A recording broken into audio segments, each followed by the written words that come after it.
बिस्मिल्लाहिर्रहमानिर्रहीम। अस्सलामु अलैकुम वरहमतुल्लाहि वबरकातुहू। मैं उम्मीद करती हूँ आप सभी लोग खैरियत से होंगे। अगर आप लोगों को मेरी वीडियो पसंद आती है तो प्लीज़ इसको लाइक, सब्सक्राइब और शेयर ज़रूर करें। आज हम अपनी प्रॉफिट सीरीज़ का पार्ट 2 शुरू करेंगे, जिसमें हम हज़रत नूह अलैहिस्सलाम के वाक़ये के बारे में जानेंगे। हज़रत आदम की औलाद दुनिया में खूब बड़ी, आहिस्ता आहिस्ता ये खुदा को भूलते गए जिसने उसे पैदा किया था और जो उनका पालने वाला है, और शैतान के बहकाए में आने लगे जिसने हज़रत आदम अलैहिस्सलाम को जन्नत से निकलवा दिया था। शैतान के बहकाए में आकर वो लोग बुतों और आग, सूरज वगैरह को पूजने लगे और एक खुदा की बजाय मिट्टी और पत्थर के बहुत से खुदा बना लिए। अपने हाथों से अपना खुदा बनाते और उन्हीं को पूजते थे। हालांकि मिट्टी और पत्थर के लिए भी कुछ ना कर सकते थे, उनके लिए क्या करते? अल्लाह ताला जो अपने बंदों से बड़ी मोहब्बत रखता है, उसको ये कभी गवारा नहीं कि उसके बंदे शैतान के बहकाए में आकर अल्लाह के अलावा किसी और की इबादत करने लगे और उसकी सज़ा में मरने के बाद दोज़ख में चले। फिर अल्लाह पाक ने हज़रत नूह अलैहिस्सलाम को अपना नबी बनाकर दुनिया में भेजा। उस ज़माने में लोगों की उम्रें बहुत बड़ी होती थी। हज़रत नूह अलैहिस्सलाम 950 साल तक अपनी कौम में बअस करते रहे कि ए लोगों, सिर्फ़ एक अल्लाह की इबादत करो और मेरा कहा मानो, वो तुम्हारे गुनाह बख्श देगा। लेकिन लोगों ने हज़रत नूह अलैहिस्सलाम की बातों को ना माना और अपने कानों में उंगलियां दे ली और कपड़े ओढ़ लिए ताकि हज़रत नूह अलैहिस्सलाम की आवाज़ कानों तक ना पहुँचे। हज़रत नूह अलैहिस्सलाम ने हिम्मत न हारी, वो बराबर समझाते रहे और कहते रहे, ए लोगों, अल्लाह से माफ़ी मांगो, वह बड़ा माफ़ करने वाला है और तुम पर आसमान से बारिश बरसाएगा ताकि तुम खूब अनाज पैदा कर सको और उसके ज़रिए से बड़ी बड़ी बाग पैदा कर देगा। हालांकि उसने आसमान बनाए, चाँद और सूरज बनाए, उसने तुमको मिट्टी में पैदा किया और फिर उसी मिट्टी में एक दिन तुम मिल जाओगे और फिर क़यामत के दिन उसी मिट्टी से तुमको दोबारा ज़िंदा करेगा। लेकिन लोगों ने अपने बुतों को नहीं छोड़ा और हज़रत नूह अलैहिस्सलाम से कहने लगे कि हम अपने बुतों को हरगिज़ न छोड़ेंगे और हम तो तुमको अपने जैसा आदमी ही देखते हैं और तुम्हारा कहना भी सिर्फ चंद गरीब लोगों ने माना और हम तो तुमको झूठा समझते हैं। हज़रत नूह अलैहिस्सलाम ने कहा कि ए मेरी कौम, मैं तुमको जो नसीहत करता हूँ उसके बदले मैं तुमसे कोई माल व दौलत नहीं चाहता, और जो गरीब आदमी मुसलमान हुए हैं और अल्लाह पर ईमान लाए हैं उनको मैं अपने पास से तुम्हारे कहने से निकालूंगा नहीं। अगर मैं उनको अपने पास से निकाल दूँ तो खुदा के अज़ाब से मुझे कौन बचाएगा? अगर मैं ऐसा करूँगा तो बहुत नाइंसाफ़ हो जाऊँगा। उनकी कौम के लोगों ने कहा, ए नूह, तुमने हमने झगड़ा बहुत कर लिया। अगर तुम सच्चे हो तो जिस अज़ाब से तुम हमको डराते हो वो ले आओ।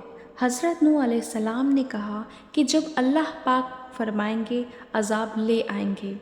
अल्लाह ताला ने हज़रत नूह अलैहिस्सलाम को वही के ज़रिए से हुक्म भेजा कि तुम्हारी कौम में जो लोग ईमान ला चुके हैं उनके अलावा कोई और ईमान न लाएगा। तुम गम ना करो, एक कश्ती बनाओ। हज़रत नूह अलैहिस्सलाम ने खुदा के हुक्म के मुताबिक कश्ती बनाना शुरू किया। तो जब उनकी कौम के सरदार उनके पास से गुज़रते तो उनको कश्ती बनाते हुए देखते तो उनका मजाक उड़ाते। हज़रत नूह अलैहिस्सलाम उनके मजाक के जवाब में कहते कि आज मजाक कर लो, कल जब तुम्हारे ऊपर अज़ाब आएगा तो उस वक्त हम तुम्हारा मजाक उड़ाएंगे। आखिर अल्लाह ताला का अज़ाब उसके वादे के मुताबिक आया। ज़मीन से पानी निकलना शुरू हुआ और आसमान से बारिश आनी शुरू हुई। अल्लाह ताला ने हज़रत नूह अलैहिस्सलाम को हुक्म दिया कि सब जानवरों का एक एक जोड़ा कश्ती में सवार कर लो और जो लोग तुम्हारे ऊपर ईमान लाए हैं यानी मुसलमान हो गए हैं उनको सवार कर लो। حضرت نوح علیہ السلام نے اس کشتی میں سوار ہونے والوں سے کہا کہ اللہ تعالیٰ کا نام لے کر اس کشتی میں سوار ہو جاؤ کہ اس کا چلنا اور ٹھہرنا اسی کے ہاتھ میں ہے۔ اللہ تعالیٰ بڑا بخشنے والا، بڑا مہربان ہے۔ کشتی ان سب کو لے کر لہروں میں چلنے لگی تو اس وقت حضرت نوح علیہ السلام نے اپنے بیٹے سے کہا، اے بیٹا، ہمارے ساتھ سوار ہو جاؤ اور کافروں کے ساتھ مت دو۔ اس نے کہا، میں کسی پہاڑ پر چڑھ جاؤں گا اور وہ پانی سے بچا لے گا۔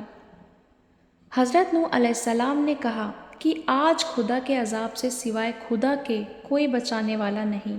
اتنے میں دونوں کے درمیان ایک پانی کی لہر اٹھی اور وہ ڈوب گیا۔ پھر خدا تعالیٰ نے زمین کو حکم دیا کہ اپنا پانی نگل جا، اور آسمان کو بھی حکم دیا کہ پانی برسانا بند کر دے، یہاں تک کہ پانی خشک ہو گیا تھا اور تمام کافر دنیا میں ختم کر دیے گئے۔ حضرت نوح علیہ السلام کی کشتی کوہ جودی پر ٹھہری۔ حضرت نوح علیہ السلام نے اپنے پروردگار سے عرض کیا کہ اے میرے رب، میرا بیٹا بھی میرے گھر والوں میں سے ہے اور آپ کا وعدہ سچا ہے۔ یعنی حضرت نوح علیہ السلام کا مطلب تھا کہ اے اللہ تعالیٰ، آپ نے وعدہ فرمایا تھا کہ میرے گھر والوں کو اس طوفان سے بچا لوں گا، پھر میرا بیٹا کیوں ڈوبا؟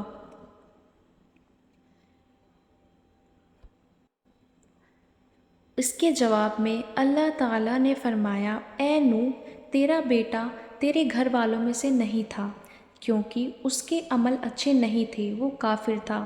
میں تجھ کو نصیحت کرتا ہوں کہ ایسی بات نہ کر جو تیرے علم میں نہیں، اس لیے کہ کنعان اللہ کے علم ازلی میں کافر تھا اور یہ بات نوح علیہ السلام کے علم میں نہ تھی۔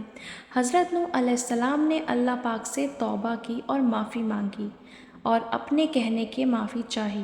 اللہ پاک نے ان کو معاف کر دیا اور حکم دیا کہ اے نوح، ہماری طرف سے سلامتی اور برکتوں کے ساتھ اتر جاؤ۔ اس کے بعد حضرت نوح علیہ السلام کی امت سے دنیا بسی اور آہستہ آہستہ ان کے بال بچے آباد ہو گئے۔ یہ سب لوگ خدا تعالیٰ کی اطاعت کرتے رہے۔ زمانہ گزرتا گیا اور آہستہ آہستہ شیطان نے پھر بہکانا شروع کیا تو یہ لوگ خداوند تعالیٰ کو بھولنے لگے۔ تو دوستو، حضرت نوح علیہ السلام کے اس خوبصورت واقعے سے ہمیں یہ سبق ملتا ہے کہ حضرت نوح علیہ السلام، جو اللہ تعالیٰ کے اتنے بڑے پیغمبر اور نبی تھے، اپنے بیٹے کو اس کے برے کاموں کی وجہ سے اللہ تعالیٰ کے عذاب سے نہ بچا سکے۔ اس طرح اگر ہمارے ماں باپ اللہ کے کتنے ہی ولی کیوں نہ ہوں، اگر ہمارے عمل اچھے نہ ہوں تو وہ ہم کو اللہ تعالیٰ کے عذاب سے نہ بچا سکیں گے۔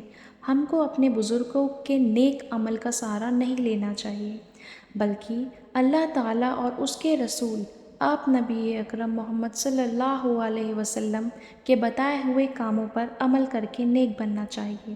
اسی وجہ سے اللہ تعالیٰ نے قرآن مجید میں کہا کہ اگر تم ایک ذرہ برابر بھی نیکی کرو گے تو اس کا بدلہ ہم تمہیں دیں گے، اور اگر ایک ذرہ برابر بھی برا عمل کرو گے تو وہ بھی تمہارے سامنے آ جائے گا۔